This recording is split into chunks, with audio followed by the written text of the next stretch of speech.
The new Forge Mastery on Titan Quest 2 is insane. It's so overpowered that I bet it's probably going to get nerfed pretty soon. But let's go ahead and talk about my build that I have set up for the Forge Master. I have paired it with Rogue to make a Saboteur. Hello, this is Idodmg and welcome back to the channel. Let's go ahead and talk about Titan Quest 2. This build is super insane, super fast, as I said, super duper strong, and it's based around the new summons mechanic that they've added into the game.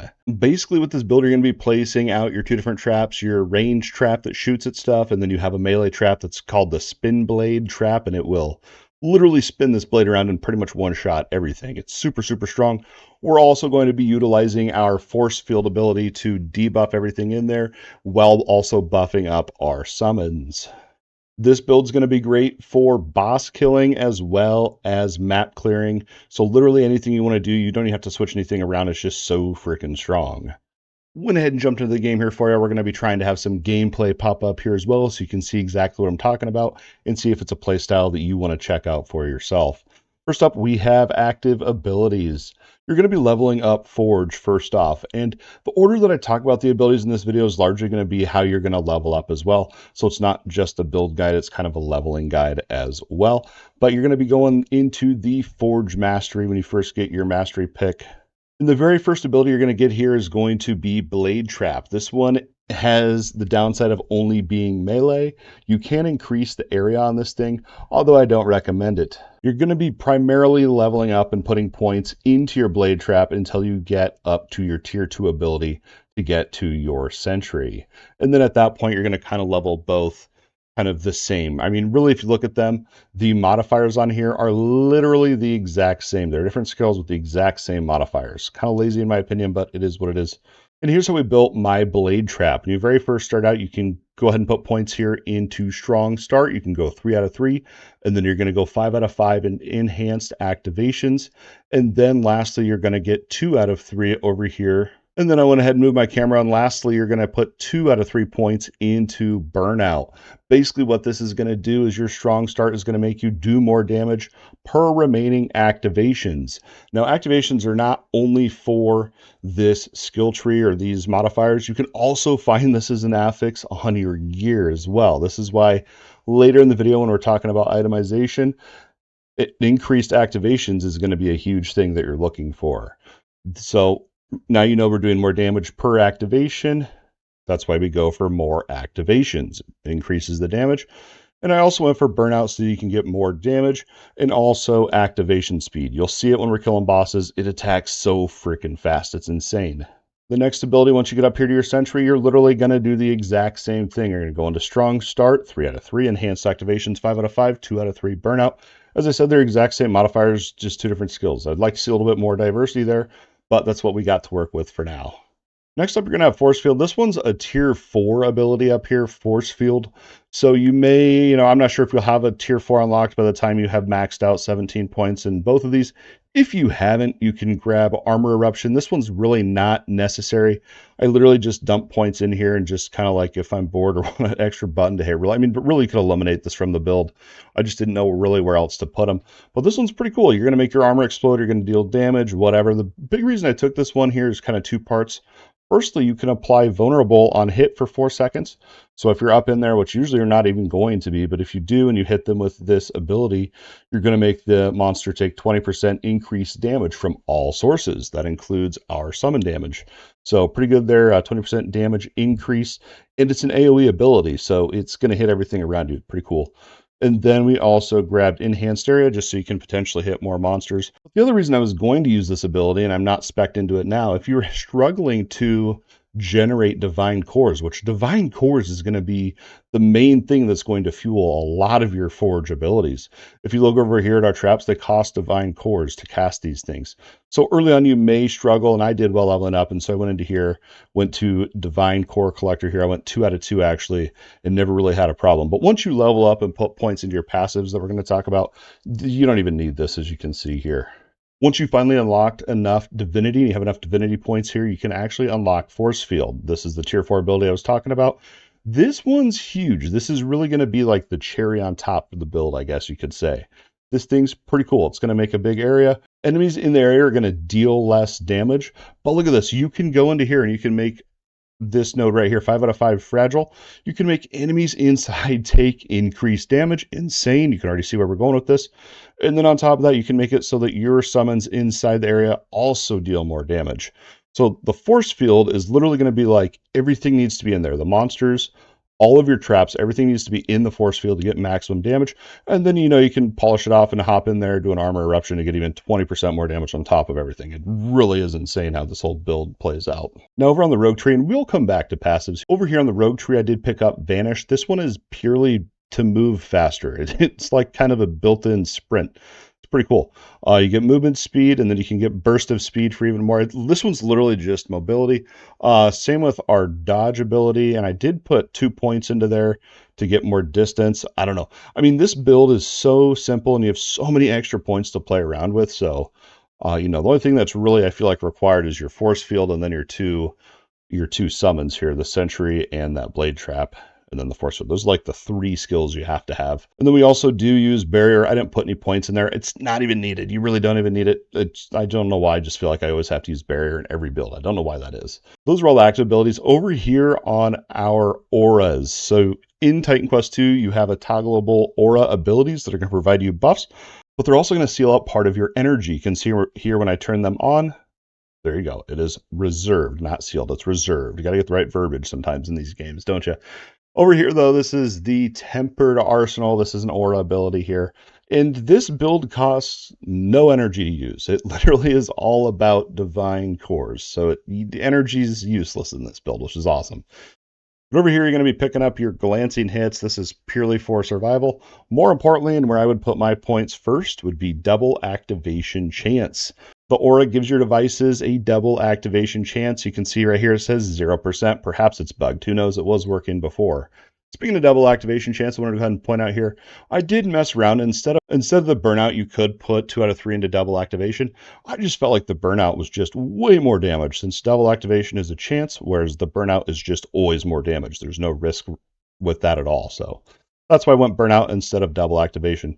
I recommend trying them out, see what you like best. One other aura we use here is on Rogue. This is Preparation. This one's literally just for poison resistance. Again, I really just didn't know where to put all my extra points. I was one-shotting bosses and still had like 20 points left that I didn't even know really where to put. So, yeah, there you go. Those are going to be all your active abilities and auras. Now let's go ahead and touch on passives. I want to go ahead and start with Rogue over here on passives. So the reason I went Rogue, over on I believe it's Earth and Storm, they also have summon passives, but they just increase the damage and the health. Where over here on Rogue, it goes a little bit deeper here. You can actually get increased damage and crit chance. And you can even get more device activations. The Rogue summon passive just felt way stronger compared to Earth and Storm. Now, I'm sure there's other ways you could take these builds and maybe make them a little bit more, maybe the same type of thing, but I just felt like this was the strongest. So over here on Rogue, we go into Remote Tactics, 12 out of 12 here. For our feats, we're going to grab Summon Damage and Device Activations. The last Rogue passive we're going to take here is Nimble Defense. This one is going to give you Glancing Hit Chance, Glancing Blow, Glancing Projectile. Basically, glancing is just a chance to take less damage from the certain type of attack, whether it be melee or projectile. I love glancing in this game, and it's definitely a great defensive here. I would pick up Nimble Defense more towards the end, though, if you're trying to follow along with your leveling process here.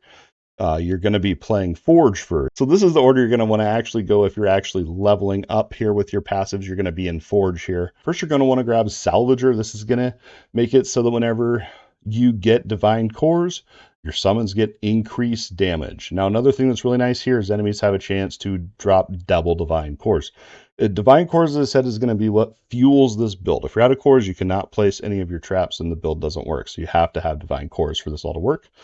Over here into the feats, though, we're going to go even more chance for Divine Cores. And we're going to go with Summon Damage here. Summon Damage is going to be our #1 stat we're looking for. The next one I would go for here, if you've unlocked the tier 2 here, is Forged Legion. This is going to give you increased summon damage, and then over in your feet, summon damage and a minion master. It's just going to make your summons do even more damage. Really crazy. And after that, I would probably try to get expert blueprints. And again, you may not have access to tier 3 at this point. If you don't, you could go into either of these two that I haven't talked about yet.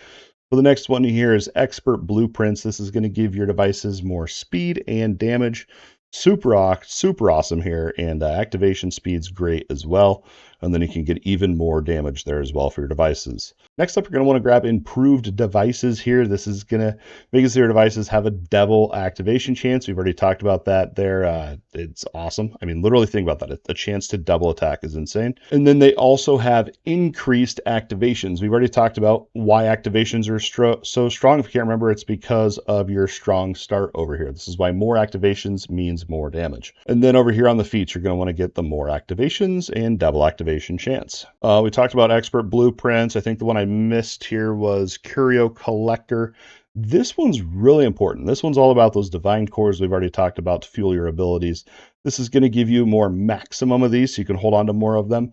And you're also going to have a chance for double drops of these as well. And even more, you can get the collection range, which I absolutely love. Otherwise, you're having to, walk over to pick them up. Super annoying. And then you're going to want to get, these are your two feats you're going to want over here. Last but not least, you're going to want to get sturdy armor. I just put points into here just for health and armor. It really is just a defensive one here. That's all this one is about, sturdy armor. Next up, let's go ahead and talk about attributes. Your main ones here in the game is going to be your fitness, cunning, and resolve. These are going to increase a certain type of damage. None of them increase summon damage though. So really, the attributes are literally so you can equip the gear that you need, which is going to be mostly might and agility, as you can see I have here. And then once you're able to equip all the gear that you possibly need, we're going to put the rest into vigor to increase our health. That is literally it for your attributes. The stats you're going to be looking for, I think I've already mentioned here, is going to be your summon, increased damage to your summons, as well as increased activations. Let's just go ahead and break it down here by gear slot. And I've actually been kind of hoarding up gear and kind of keeping a catalog so that I can discover what slots can roll what type of summoning stats for our gear, really. So here's what I've come across so far. So over on our helmet, I have not seen anything with summon stats roll on a helmet. So you're going to want health, your resistances. Remember, you always want to try to get your resistances capped. I'm lacking on my lightning right now. They soft cap at level 60, and then you can increase the maximum through different ways. Our poison resistance is higher since we have that preparation aura on there, if you remember that part. But over on your helmet, yeah, I mean, you're going to be just looking for your defenses there, and we will talk about charms and relics as well. But over here on your shoulders, you can actually get summons have increased health. You can also get summons have increased all resistances. I don't know. I mean, they just kind of felt like whatever. So really, either of those would be good. I will say this, though. Some of the bosses, if you set out all your traps and your summons don't have enough health, that boss can, like, one-shot your stuff. So that's why I went with summon increased health over here on shoulders. Over on your chest piece, this one you can get summons have all resistances. I think that was, like, the only summon stat I could find on chest piece. And then on your weapons, weapons are huge. So I've seen people using two-handed weapons, one-handed weapons for, like, increased activations, and that's cool. I personally like to have just straight up increased damage. Because look at this, if you dual wield these, which I am doing, we have 69% increased summon damage on this one. And then over here, we have 62% increased summon damage. That's crazy. That's 131% increased summon damage. That's actually more than I've seen on any of the two-handed weapons. Like, this is the highest I've seen right here is 110%. So dual wielding this is absolutely insane. And then when we get down to relics, you can see here you get even more damage on this one, and then you can wear two of those because you're dual wielding weapons. I feel like dual wield's the way to go for this build. Over here on your necklace, you have a couple different choices with your summons over here, so you can get all speed for your summons. You can also find all resistances and all increased health. I prefer the all speed. It's just insane when you get these things going. Then over here on your rings, rings are really powerful. Look at this one I found. Summons have 53% increased damage. I'm still on the hunt for another one. Increased activations, I guess, but I'm still on the hunt for another ring with increased summon damage on it. It's going to be insane. Over here on your arms, you can get summon increased activations. I think you can also get, you can get increased speed over here as well for your arms. I have not seen summon damage on your arms, though.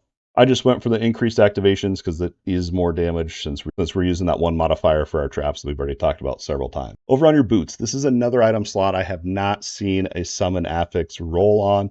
Doesn't mean it can't happen, I just haven't seen it. But of course, in your boots, you always want move speed, resistances. If you could find health or vigor, that'd be great too.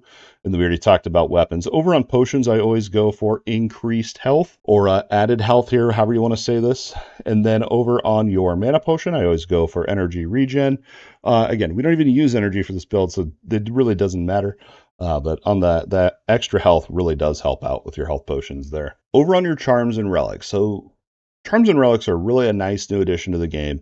It can help increase your resistances that you're kind of missing. For example, over here on my boots, I have the Cyclops Eye, which I've only found one of, but it has a little bit of lightning resistance. Again, not massive. We could just find a better rolled item with lightning resistance. But so the two relics you're going to be looking for here, the first one is the Essence of Courage of Theseus. This one's going to give you, so that your summons have increased damage on there, and that's without a completion bonus. So if you only find one, like I have here, on the one fragment of it, I'm still getting a 10% increase to my summons damage.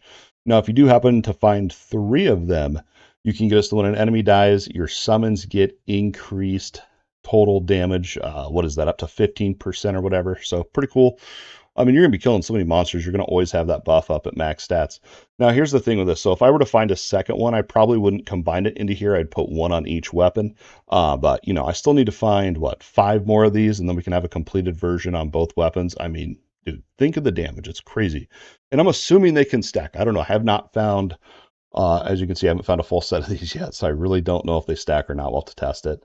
Over here on the Essence of Rage of Ares, this one over here is when an enemy dies, you get increased speed. So you can get up to 15% speed for your summons. Another great one. Now, pay attention here. These can only be equipped to certain item slots. So the Rage of Ares can only go onto your arms.